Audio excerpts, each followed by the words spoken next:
정말 당신을 사랑하십니다.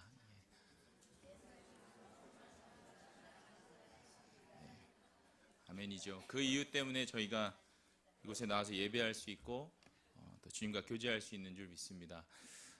장로님께서 기도해 주신 것처럼 오늘 목사님과 사모님께서 노회 지금 세미나 참석 중이십니다. 왜 저 사람이 저기서 안 내려가고 있나 지금 궁금해하실 텐데 부족하지만 오늘 말씀 가운데 하나님의 은혜가 저와 여러분에게 동일하게 선포되어지기를 간절히 소원합니다. 미국의 복음주의 작가인 이 필립 얀시라는 분이 이 고통의 영성이라는 책을 통해서 다음과 같이 고통을 정의했습니다. 고통은 변질되고 오염된 감각의 일종이다. 고통이라는 것은 분명히 우리가 느끼는 감각 중에 하나인데 이것은 오염된 것이다 라고 말합니다. 그래서 보통 우리는 이 고통이라는 것을 피하고 싶어 하기 마련입니다. 한국에는 소록도라는 섬이 있습니다. 예전에는 이 출입조차 금지되었던 격리된 섬입니다. 여러분 잘 아시듯이 나병 환자들, 소위 말하는 이 문둥병 환자분들이 사시는 곳이 소록도입니다. 의학 용어로는요, 한센병이라고 이야기합니다. 이 한센병 환자분들이 가장 원하는 것이 여러분 무엇인지 아십니까? 바로 고통과 통증을 느껴보는 것입니다. 이 한센병이라는 것이 통증 신경을 파괴해서 환자의 몸을 상처에 취약하도록 만드는 질병입니다. 그렇기 때문에 이 병에 걸리신 분들은 손가락을 상실하고 또 발에 궤양이 생겨도요, 미리 파악해서 치료할 수가 없는 병입니다. 아이러니하게도 한센병 환자분들에게는 고통이라는 감각이 필요하고 절실합니다. 영국의 폴 브랜드라는 박사가 이 고통이라는 감각이 인간의 몸에 얼마나 중요한 역할을 하는지를 연구했습니다. 인간의 몸이 무방비 상태로 그냥 있는 게 아니라는 거죠. 상처를 입었을 때는 빨갛게 부어오르기도 하고 또 너무 무리해서 우리 몸이 지쳤을 때에는 몸을 멈추게도 하는 것이 이 고통의 역할입니다. 이러한 모든 현상들을 정리해보면 다음과 같은 정의를 내릴 수 있습니다. 고통이라는 것은 바른 방향을 안내할 수도 있다.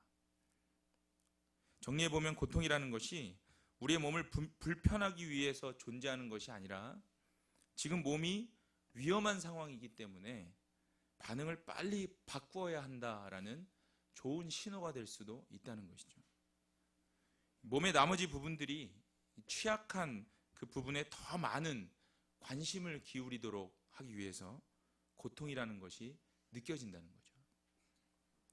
이런 면에서 고통은 피하고 싶지만 피할 수 없는 꼭 필요한 감각 중에 하나입니다. 여러분 오늘은 여러분 잘 아시듯이 종려주일입니다. 우리는 매년 이 기간이 되면 예수님을 더 깊이 생각하게 됩니다. 예수님께서 우리를 위해 십자가에 달려 죽으시기 위해서 그 구원을 위해서 스스로 결정하셨고 또 이 일을 위해 예루살렘 성으로 들어오시는 그 장면을 우리는 매년 기억합니다. 그리고 내일부터 우리는 고난주간을 보내게 됩니다.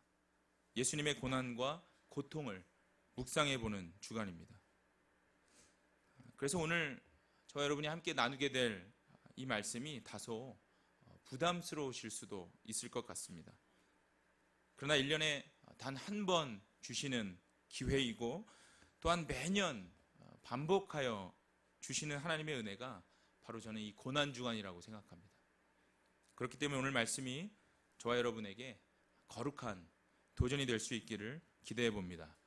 오늘 본문인 베드로전서는 사도 베드로가 이 흩어진 그리스도인들에게 보낸 편지입니다.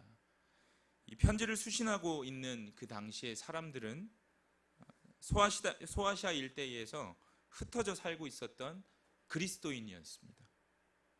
약 2000년 전에 그리스도인으로 살아가던 그들은 그 이방 사회 속에서 여러 가지 고통과 고난을 겪고 있었습니다. 특별히 여러분 잘 아시듯이 주후 64년경에 로마의 황제 이 네로에 의해서 일어난 이 로마 대화재 사건을 아실 거예요. 그 사건을 무마시키기 위해서 로마는 더 이 그리스도인들을 핍박하고 힘들게 했던 시기였습니다. 이 베드로 전서는 이러한 대박해 기간에 쓰여진 편지입니다. 드러내놓고 그리스도임을 밝히기 어려웠던 그 당시의 정황상 그들은 여러 가지 경제적으로 또 사회적으로 불이익을 감수할 수밖에 없는 그런 삶을 살아갔습니다. 예를 들어서 주변 사람들이 모두가 다 음란하고 방탕한 삶을 살 때 그들과 달리 자기들이 구별된 그 삶을 산다는 것 자체만으로도 세상 사람들로부터 미움과 비방을 초래하는 일이었다는 거죠. 다수의 그 이방인들 속에서 소수의 그리스도인으로 살아가는 이들의 형편은 말할 수 없는 아픔과 고난의 연속이었습니다. 어쩌면 현대를 살아가는 우리들에게도 아마 동일한 고난과 어려움이 있을 것입니다. 이런 그 그리스도인들을 향해서 오늘 사도 베드로는 본문 말씀으로 이렇게 말씀하고 있는 것입니다. 우리 함께 오늘 본문 10절을 다시 한번 읽어보도록 하겠습니다. 우리 10절을 함께 읽겠습니다. 모든 은혜의 하나님 곧 그리스도 안에서 너희를 부르사 자기의 영원한 영광에 들어가게 하신 이가 잠깐 고난을 당한 너희를 친히 온전하게 하시며 굳건하게 하시며 강하게 하시며 털을 견고하게 하시리라. 고난당하고 있고 또 다른 어떤 고통을 기다리고 있는 당시의 그 그리스도인들에게 베드로 사도는 고난이 반드시 있어야 하고 또 필요한 것이라고 말씀하고 있는 거죠. 오늘 우리가 읽진 않았지만 이 앞장인 베드로전서 4장 12절 13절에는 이 고난당하는 것을 오히려 이상하게 여기지 말고 그리스도의 고난에 참여하는 것을 즐거워해라 라고까지 말씀하고 있습니다. 제가 4장 12절과 13절을 읽어드리겠습니다.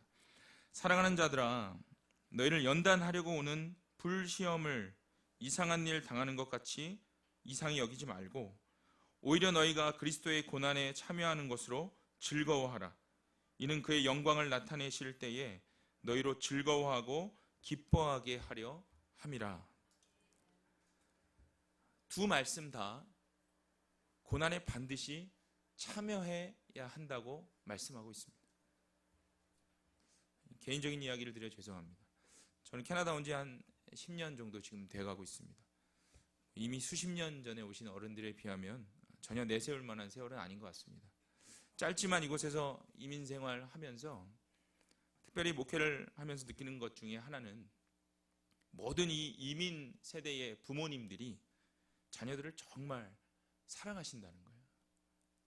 이민을 오게 된 목적도 자녀의 교육, 또 앞으로 그들의 삶을 위한 경우가 많았다는 거죠. 그것을 위해서 정말 말로 표현할 수 없는 이 삶의 고난의 무게를 묵묵히 이겨나가시는 것을 볼 수 있습니다.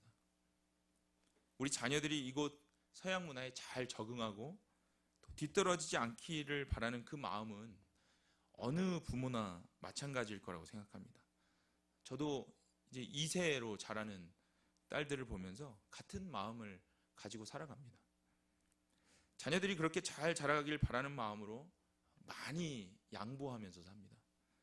혹시 우리 자녀들이 한국 문화와 또 캐나다 문화 사이에서 부딪혀서 상처받지 않을까 그 걱정하는 마음으로 자녀들의 편에 서서 생각하려고 애를 씁니다. 그런데 이럴 때마다 제 마음속에 드는 질문이 하나 있습니다. 내가 과연 신앙적으로 맞게 교육하고 있는 건가? 내가 자녀들에게 그리스도인답게 살아가는 또 앞으로 받아야 될 그 고난을 잘 가르치고 있는 건가? 신약에서 또 한 명의 아주 중요한 인물이 있죠. 여러분 잘 아시는 사도 바울입니다. 사도 바울에게도요 자식과 같은 사람이 한 명 있었죠. 바로 디모데입니다. 성경을 통해서 디모데를 아들이라고까지 바울은 표현을 합니다. 가장 아끼고 사랑했던 디모데에게 바울은 디모데후서 1장 8절 말씀을 통해서 고난에 참여해 달라고 부탁을 합니다. 주님을 위해서 갇힌 자 된 나 바울을 부끄러워하지 말고 디모데 너도 복음과 함께 이 고난을 받았으면 좋겠다라고 부탁하고 있습니다. 지금 바울이 디모데에게 너도 나처럼 복음 전하다가 감옥에 들어와서 좀 고난이라는 것이 어떤 것인지 느껴봐야 돼. 이렇게 말하는 것일까요? 아니라는 거죠. 바울이 디모데에게 말하고 싶은 것은 복음적인 삶을 살려고 발버둥치다 보면 반드시 부딪히게 될 고통이 있다라고 말하고 싶은 거죠. 그것이 닥쳐왔을 때 낙심하지 말고 좌절하지 말라고 그렇게 미리 이야기하고 싶은 것이죠.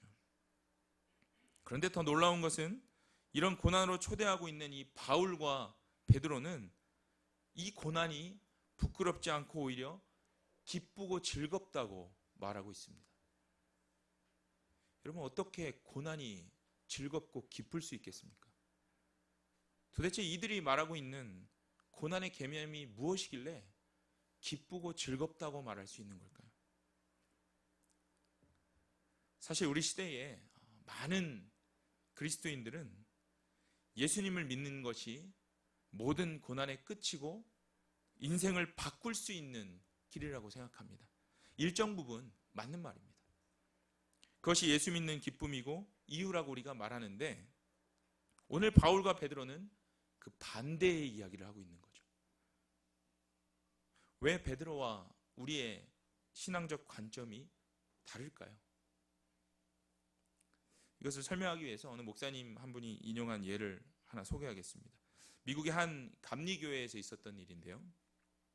교회의 멤버셨던 한 분이 이 생을 마감하시면서 유산을 교회에 남기셨다고 해요. 실제로 있었던 일입니다.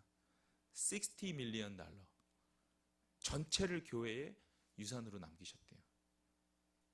한국식으로 계산하면 한 $600만 정도 되는 건가요? 60 밀리언이면? 맞나요? 6천만이요? 큰일 날 뻔했네요. 6천만 불인데 조금 졸음이 오셨던 분들이 계신 것 같은데 6천만 불이라는 소리에 반짝 계신 거예요. 제가 어제 이 예화를 들으면서 혹시 우리 교회에 이런 유산이 남겨진다면 어떨까? 생각만 해도 행복하더라고요. 사람들이요, 왜 이 로또 복권 사는지를 제가 잠시나마 어제 이해할 수 있었습니다. 저도 어제 이 예화를 준비하면서 참 많은 생각들이 교차하더라고요. 만일 우리 교회 누군가가 이런 유산을 남기셔서 교회를 위해서 사용해달라고 부탁하신다면 천장도 좀 높이고 주차장도 좀 얼른 지하를 뚫어서 좀 만들고 아니면 우리 청년들 매일 체육관 부킹 못 해가지고 하루에 2시간 동안 차 끌고 다닌 적도 있는데 청년들 위해서 체육관도 하나 짓고 어제 그저 이 생각만으로도요 제가 어제 교회 건축을 다 마무리했습니다. 행복하더라고요. 여러분 이 감리교회가 어떤 결정을 했을까요? 놀라운 것은 먼저 이 절반인 $3천만 주위의 어려운 교회들을 돕는 일에 사용했다고 합니다. 모두가 다 의논해서 합의한 것이죠. 그리고 나머지 금액 전부를요 단 $1도 사용하지 않고 전부 사회에 복음적인 일에 사용해달라고 환원했다고 합니다. 단 한 푼도 사용하지 않았습니다. 이 교회 이 담임 목사님이 이 일이 이슈가 돼서 나중에 인터뷰를 했는데 그 인터뷰를 통해서 이렇게 설명을 했다고 합니다. 교회가 갑자기 이 많은 양의 헌금을 감당하지 못해서 혹시 분열되는 것, 그것이 두려웠고 또한 성도들이 그 많은 헌금으로 인해서 감당해야 될 그 사명으로 본질을 잃게 될까 봐 고난의 그 예수님의 삶을 잃게 될까 봐 두려웠기 때문에 우리 모두 다 그렇게 결정했습니다 라고 이야기하시더라고요. 여러분 이 결정이 쉬웠을까요? 세상적인 관점으로 본다면 이것은 미련한 결정이고 고난스러운 결정입니다. 혹시 교회 안에 헌금이 절실하게 필요한 부분이 있었다면 이 결정은 더 큰 고통이 되었을 겁니다. 그런데 여러분 다시 한번 잘 생각해 보시기 바랍니다. 세상적인 관점에서 볼 때는 그렇다는 것이죠. 세상의 관점에서 이 결정과 방식은 고난이고 미련한 것입니다. 그런데 하나님의 관점에서 본다면 이 결정은 영광이고 부끄럽지 않은 것이죠. 오늘 바울과 베드로는요, 이 고난을 저와 여러분에게 말하고 싶은 것입니다. 여러분 죄송하지만 그리스도인에게는요, 포기할 것이 있어야 합니다. 아니요, 이미 포기한 것들이 있어야 합니다. 무언가는 이 세상과 다르다는 것을 보여줄 수 있어야 합니다. 그것이 사실은 세상이 그리스도인인 우리에게 보고 싶어하는 모습입니다. 우리 삶의 주인이 하나님이시고 그분이 다스리시고 있다는 그 증거를 보여줄 수 있는 것 하나 정도는 우리의 삶의 증거로 있어야 한다는 거예요.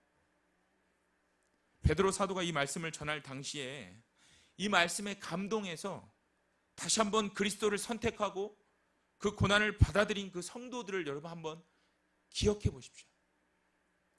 그들이 그 결정으로 인해서 엄청난 기적을 경험했을까요?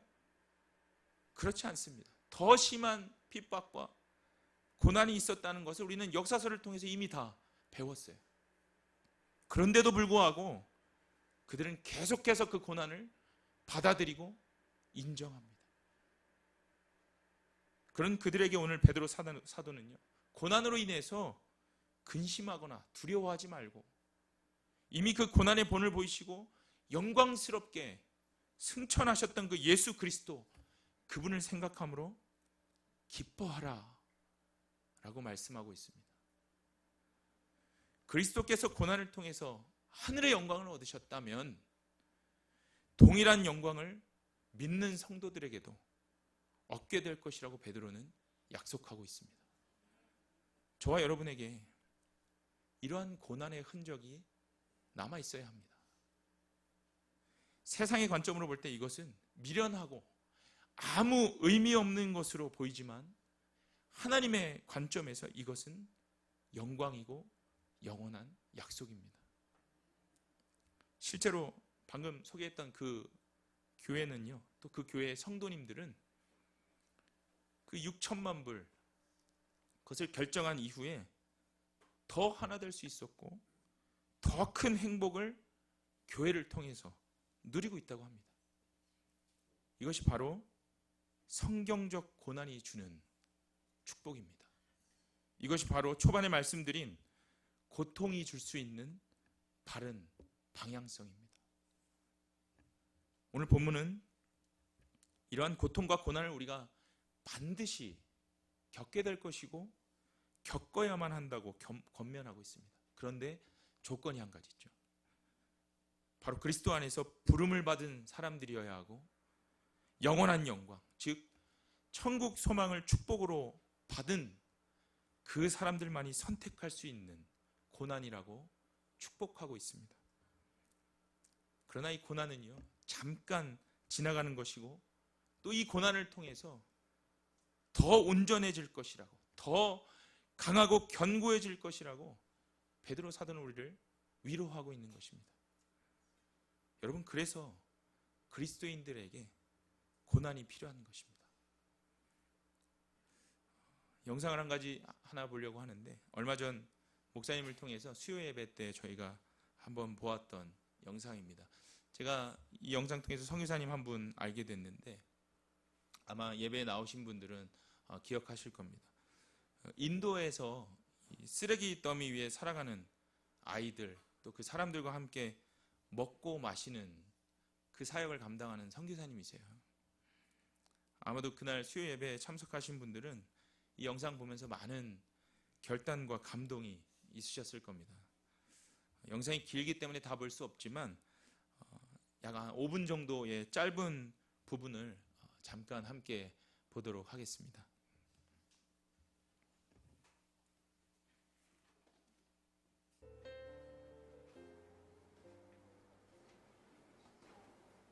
하루 종일 분주히 다닌 날이면 어김없이 다리가 말썽입니다. 지금도 절뚝거릴 만큼 성치 않은 다리. 1996년 부르심을 받고 이 땅에 온 지 1년이 채 되지 않아 생긴 끔찍한 사고였습니다. 제가 이제 그때가 들어온 지 9개월 만에 했어요. 버스를 타고 이제 왔다 갔다. 이제 다음 정류장에 가서 내리기 위해서 이제 이렇게 한 군데씩 잡고 있는데 이 차가 그 당시 공사장을 지나가면서 차가 옆으로 조금 흔들렸습니다. 그러면서 저 위에 있던 그 젊은 청년들이 이렇게 확 밀렸어요. 밀리면서 제가 발을 놓치고 떨어집니다. 의식을 잃은 채 병원에 실려간 그는 결국 한국으로 이송돼 6번의 전신마취 수술을 해야 했습니다. 대수술 끝에 간신히 돌아온 인도. 시련은 큰 상처를 남겼지만 시련을 통해 소명은 오히려 단단해졌습니다. 처음에는 아무 생각할 그런 여력이 없었고요. 가는 도중에 엄청나게 많이 울었어요. 많이 우는데 우는 과정 속에서 주셨던 말씀이 내가 너희를 위해서 십자가를 졌다. 그리고 내가 너희를 사랑한다. 그 사랑하는 것만큼 내가 인도 사람들을 사랑한다. 그렇기 때문에 그 마음을 품고 끝까지 인도를 제가 품고 가야 된다는 걸 알려주시는 거죠. 하지만 고난은 여기서 그치지 않았습니다. 목발을 짚고 인도에 돌아온 지 1년 반 만에 알게 된 청천벽력 같은 소식. 선교사로 파송되기 전 왼쪽 손톱 밑에 생겼던 악성 흑색종 때문에 손가락을 절단했었는데 그 암이 또다시 재발한 겁니다. 너무도 가혹한 시한부 선고. 세상에 남은 시간은 3개월이었습니다. 그때 죽을 수밖에 없었던 그런 상황이었어요. 의사도 도저히 안 된다 했고 더 이상 두 번째 발병했기 때문에 이 겨드랑이 종양이 한 4.5cm 정도의 종양이 발견됐기 때문에 수술을 해내고 항암치료하는 과정 속에 의사가 안 된다. 절망적이었어요. 우리가 의사도 안 된다 했고 도저히 불가능하다. 생이 끝난다는 두려움과 슬픔보다 그를 더욱 짓눌렀던 건 인도의 형제 자매들을 버려두고 왔다는 자책이었습니다. 목숨이 얼마 남지 않은 상황. 그는 항암 치료를 중단하고 인도행 비행기에 몸을 실었습니다. 그런 상황이 이제 다시 들어가자 그러니까 제가 아무것도 묻질 않았죠. 남편에게 가자고 하는 마음이 이제 뭔지 아니까 그냥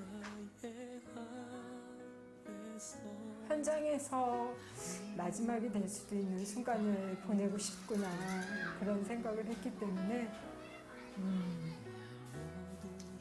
아무 말도 물어보지 않았어요.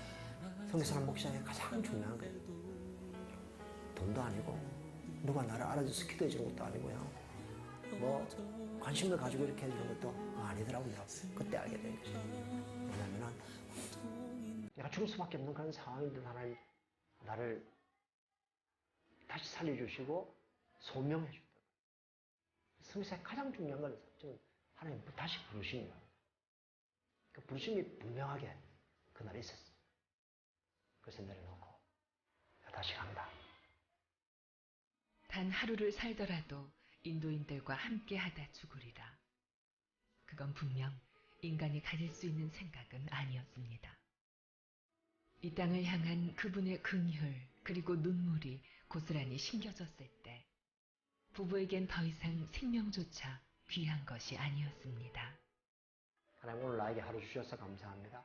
이 하루가 나의 생의 마지막 날임을 고백하며 다시 살아갑니다. 밤에 잠자리 들 때도 하나님 내가 밤에 잠자리 드는데 이 자다가 하나님 나를 딱 편하게 불러가시면 가장 좋고 만약에 내가 다시 내일 아침에 내가 눈을 떠서 내 코에 호흡이 있다는 것을 알게 된다면 하나님 그 한 날이 내 생의 마지막 날임을 알고 고백하며 살아갈 수 있도록 도와주십시오. 목숨을 내어놓은 그의 결단 앞에 하나님께선 기적처럼 김바울 선교사의 생명을 연장시켜 주셨습니다. 그건 아마도 가난하고 소외된 이 땅의 수많은 영혼들 때문일 테지요.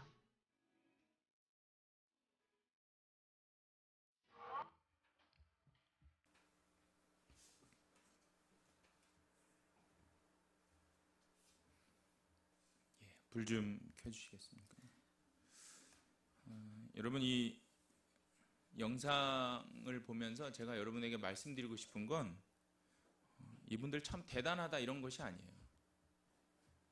여러분, 이 영상 속에 선교사님 이 두 분의 얼굴을 보셨나요? 이분들의 고백을 들으시면서 여러분 어떤 생각이 드십니까? 참 안 됐다. 참 고통 속에 살아가시는구나. 이런 감정인가요? 저는 아니었습니다. 저는 이분들의 얼굴에서